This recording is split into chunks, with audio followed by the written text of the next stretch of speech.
Welcome to the Healing Sexual Trauma Summit. I am Marcy, your host, and with me today I have Jonita D'souza. Did I say your name right? Yes. Oh, good. Welcome, Jonita. Oh, Marcy, what a pleasure to be here. Thank you so much for inviting me. So glad to have you. Okay, before I tell you all the cool things about Jonita, or at least some of them, I'm sure there are many, many more, we'll just take a moment to get present in our bodies. So feel free to close your eyes or leave them open, whatever works for you. And just begin to notice that we have a body. And allow yourself to be as much in your body as feels right. Ground ourselves and to settle in. Sometimes it helps to bring awareness into your feet. And just feel whatever your feet are touching. Allow the pelvis to be heavy.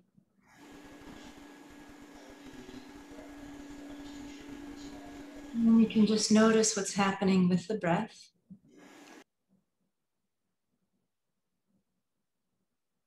And in your body in general. If there's any parts of the body or places in the body that are talking to you right now, you can send your breath there.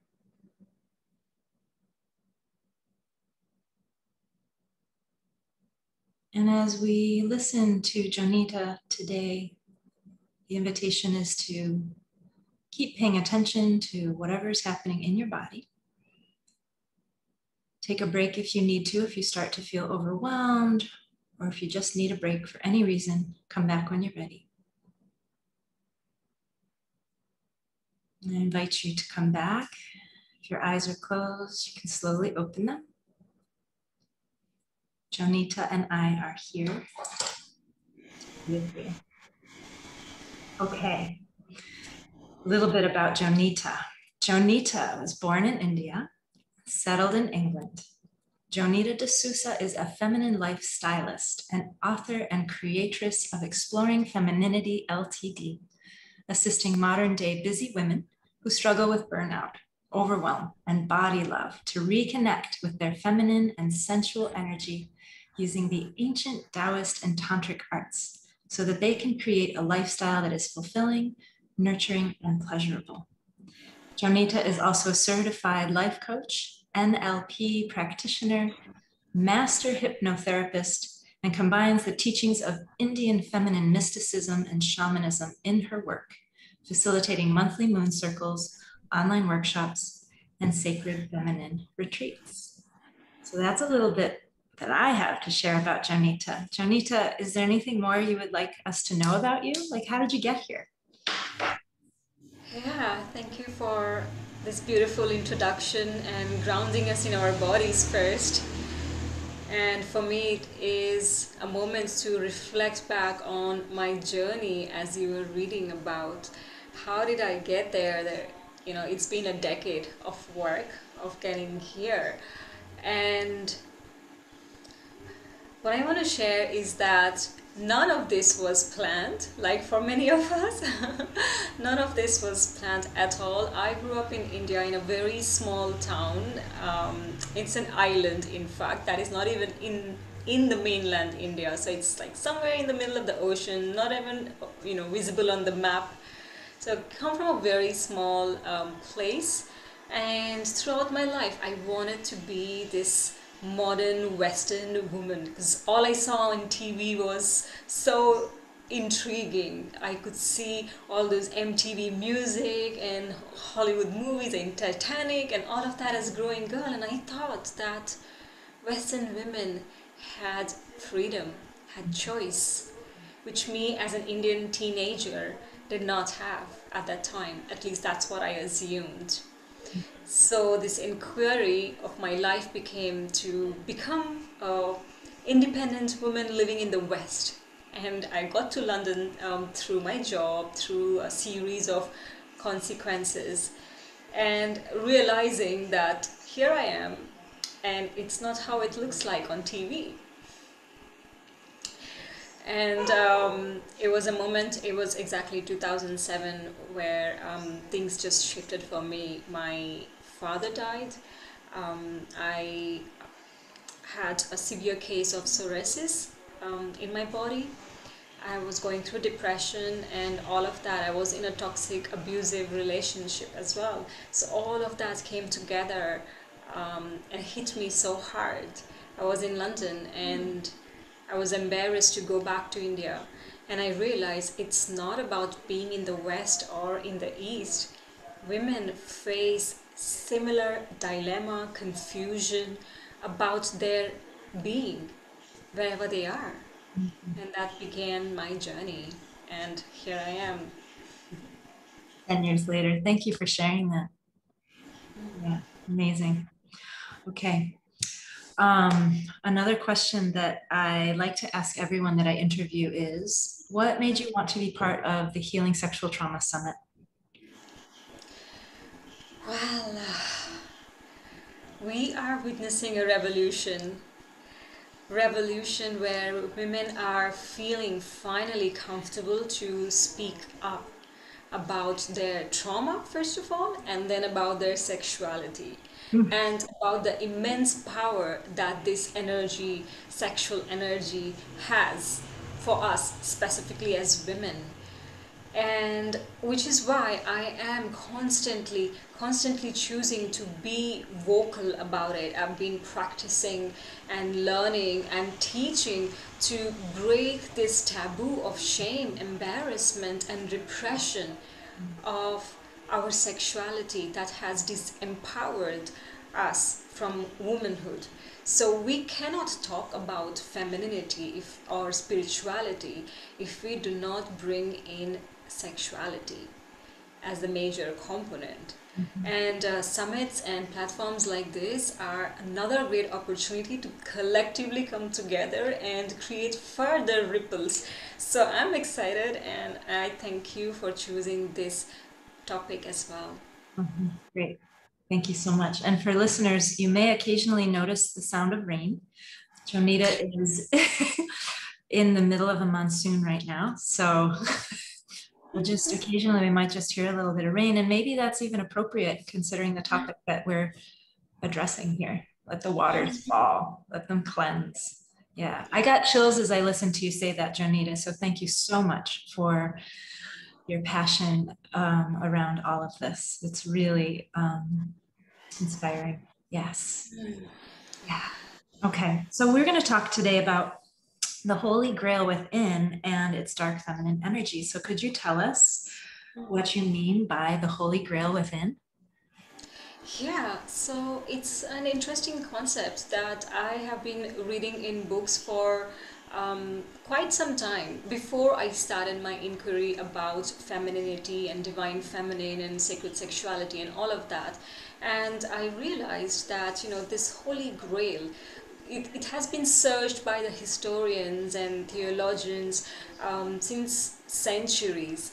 And it is considered as a sacred symbol of a chalice or a cup. And in my studies with the Eastern mysticism and the Mary Magdalene traditions, I realized, I realized this profound understanding that the Holy Grail is within us, inside of this woman's body. In the English language, this phrase Holy Grail means something that you want, but it is very hard to achieve. And but it's a very sacred, special, like an immortal thing that everyone is chasing, but it's really hard to achieve. And what I feel is that ancient knew this importance, this reverence of the woman's body and the Holy Grail and the chalice within.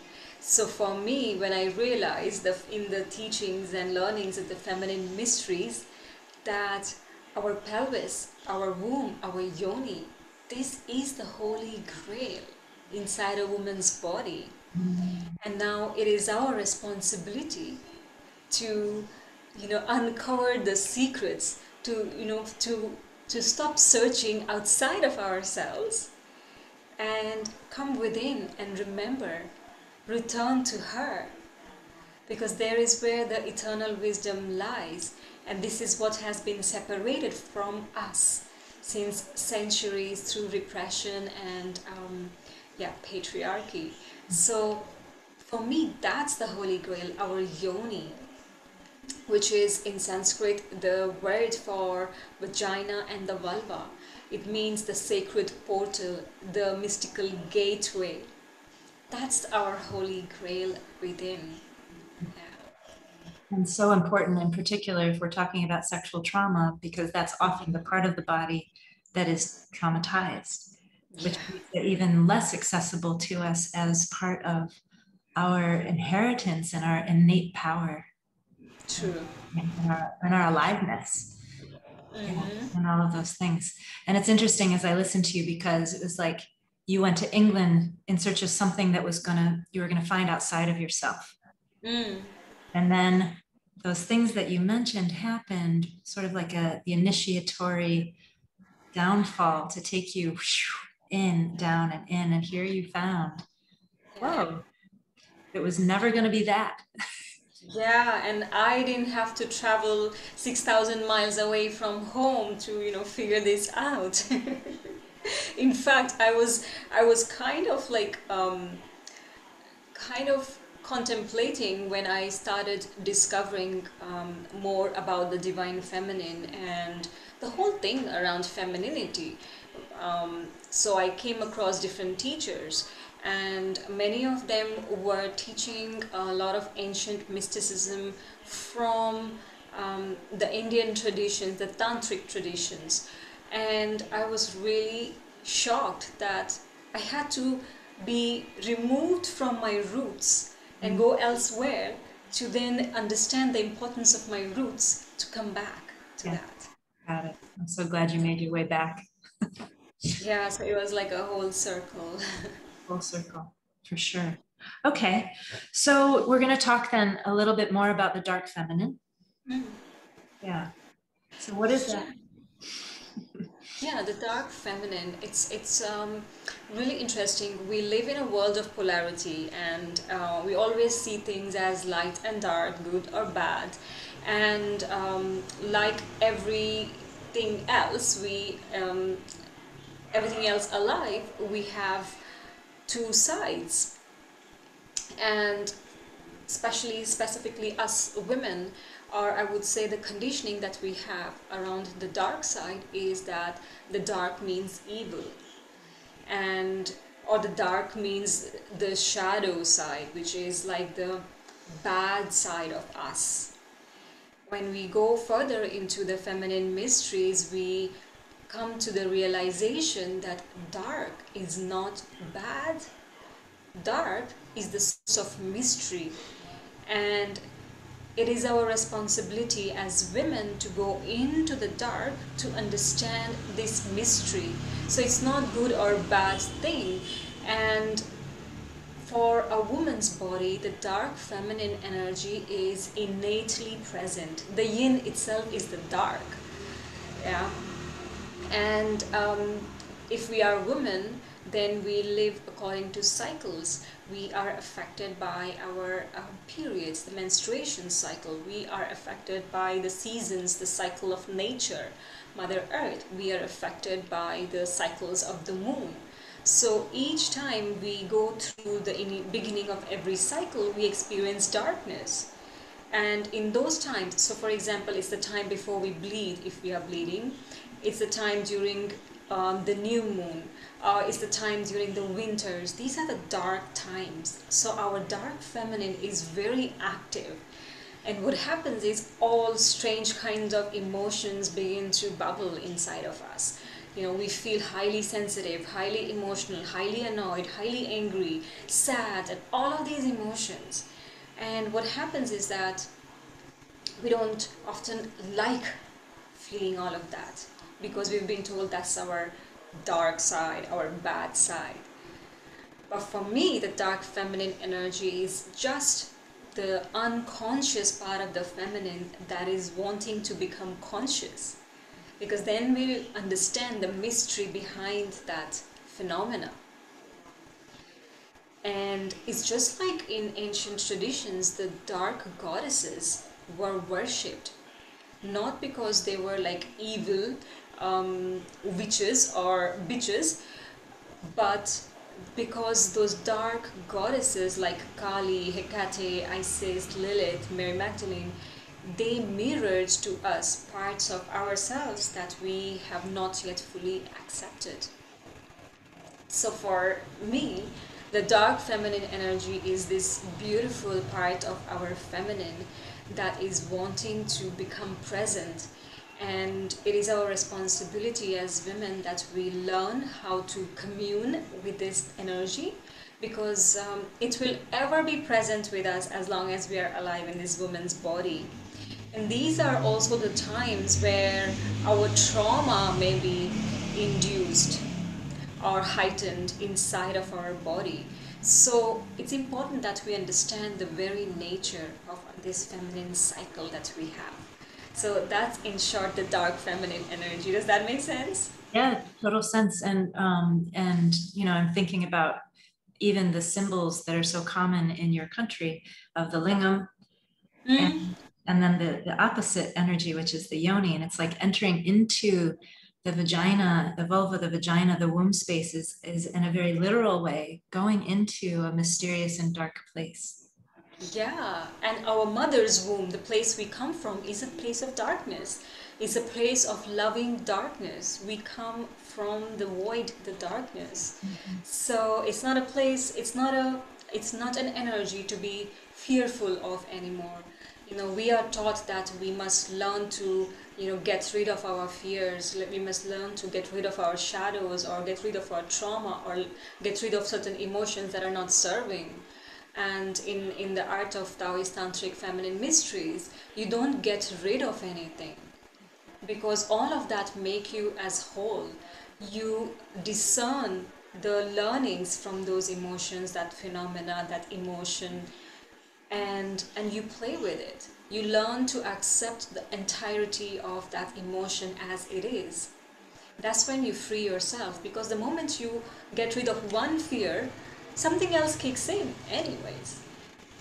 So, you know, we waste a lot of energy trying to deal with anxiety and deal with fear and deal. Instead, there are specific ways to do that, but the dark feminine energy invites us to create a loving relationship with this aspect of ourselves. So we don't spend energy dealing with them or getting rid of them or correcting them, but we spend the energy learning from them.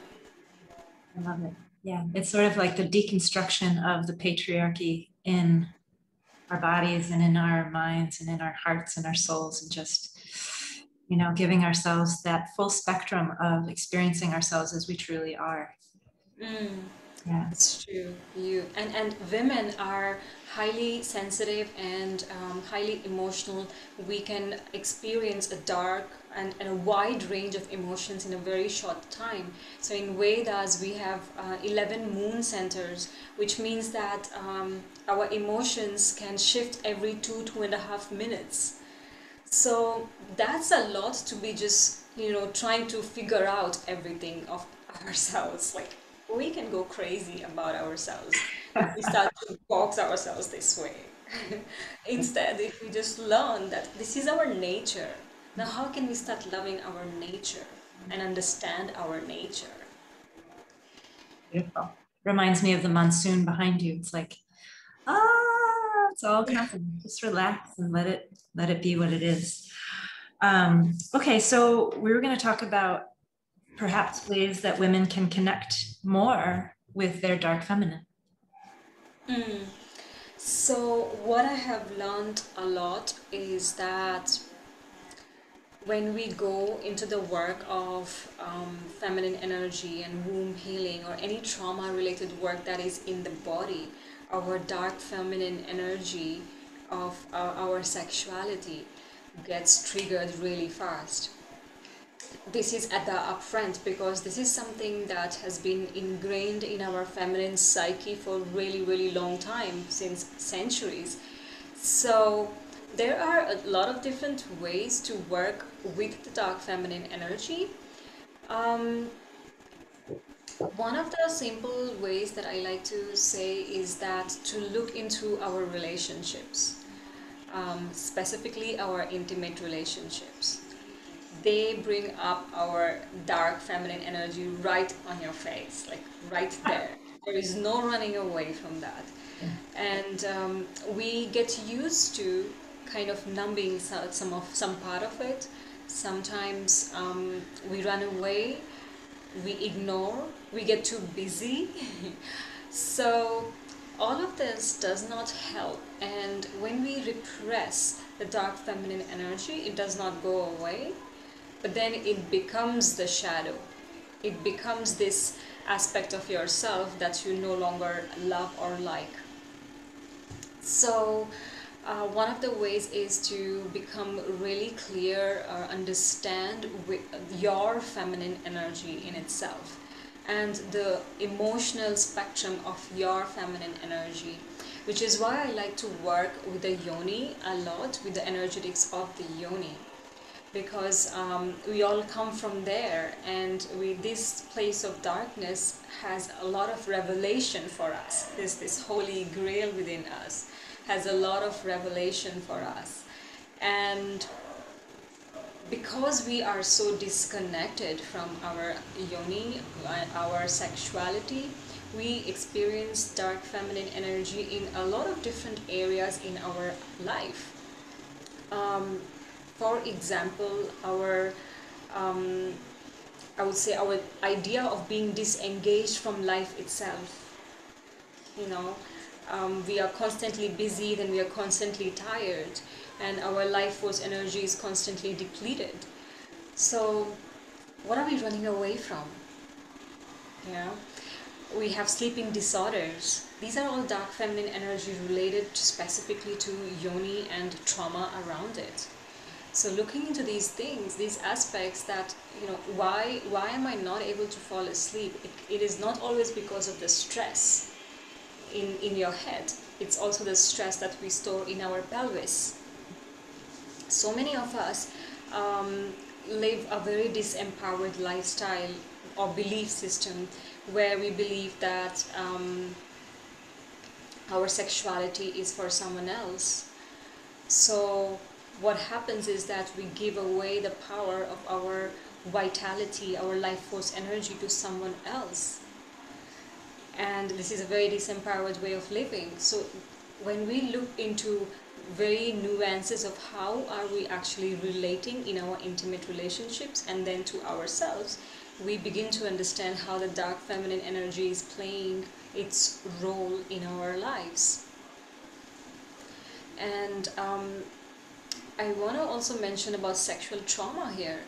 There is a lot of us women, we have experienced sexual trauma, and it can not always look like in the form of rape or molestation or some relationship or bad relationship, painful relationship. It can also look like the times where we were in good relationships, but we were not ready for the sex.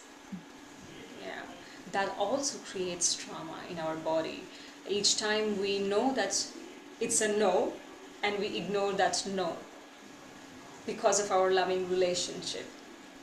That also creates trauma in our body. It's like a self-rejection that sits in our psyche and our womb space. So there are so many nuances, and as I said, that this is a lifetime of experimenting and playing with it. Right. I like that thing that you said in the end there about, trauma. We often think of trauma with this capital T, like something huge had to have happened, but there can be micro traumas that occur all the time.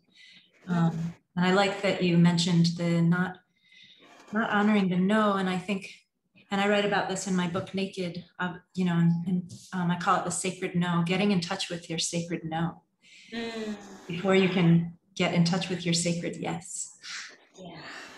And how I think it's part of what we're talking about here. It's like our indoctrination, our enculturation, our socialization that tells us that, you know, it's fundamentally traumatic, that tells us our body is not our own. And like you said, it's like this experience of pleasure in the body is not for us. It's for our partners, for someone else. So to reclaim that, to get back into the Yoni space and to feel progressively more and more aliveness there, it is getting that life force back as well. Yeah, we consider Yoni as a space for pleasure only, and our sexual energy we have kind of termed, or I would say we've kind of we are only using it as a kind of like an energy prostitution, I like to say. That I'm just going to give this to you and then you give this back to me, and this it's not for us. We have not fully owned it. And I understand where we come from, because we have been taught to separate sexuality from our spiritual aspect, from our personal development, from our normal lifestyle in general. The Taoist lineage is very vocal about sexuality and sexual energy being the most important aspect to connect with higher forms of consciousness. So when we work with our sexual energy, the modality is just so what would I say? It's so holistic.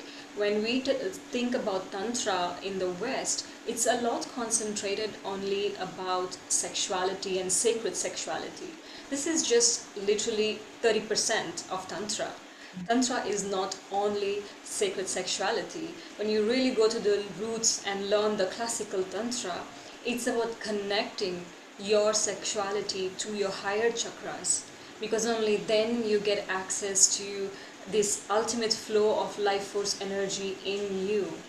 So it's not just about sexual pleasure and orgasms and that's it. Your yoni has its own mechanism of creating vitality, of creating, of controlling and vitalizing your hormones.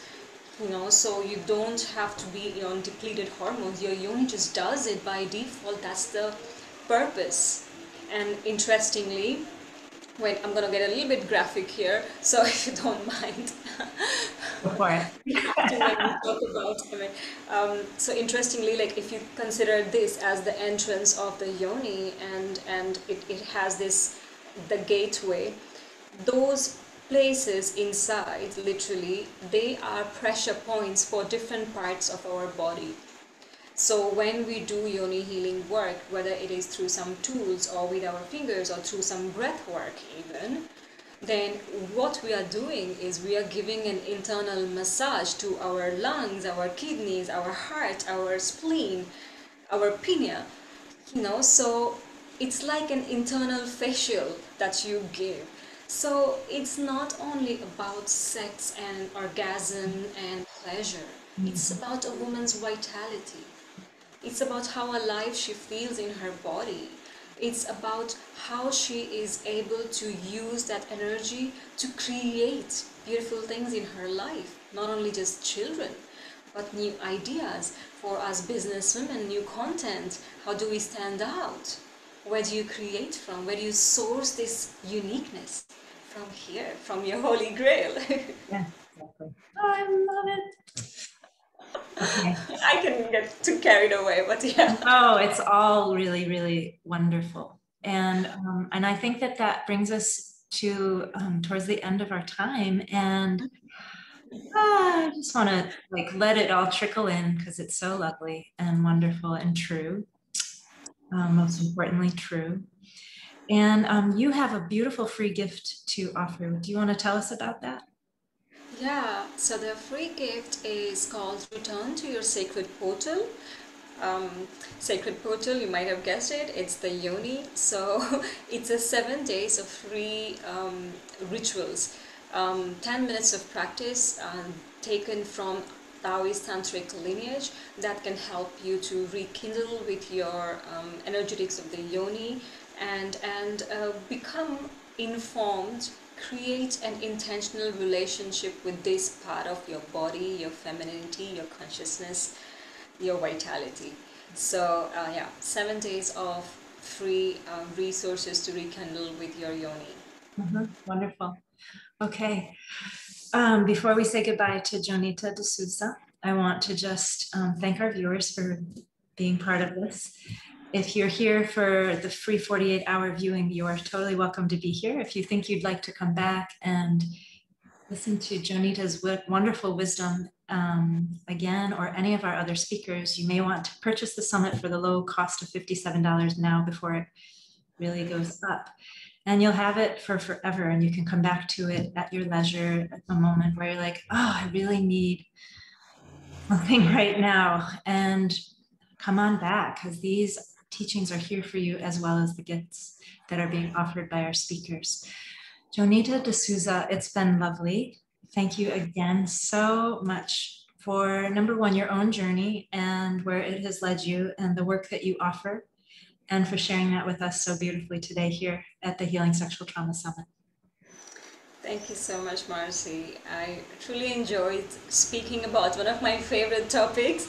Where on earth can you just sit, two women from different parts of the world talk about the most taboo things on earth? Why not? And we are doing it. So thank you so much for holding this space. This is a powerful container that you are creating for you, me, the speakers, and the viewers. So thank you so much. Thank you.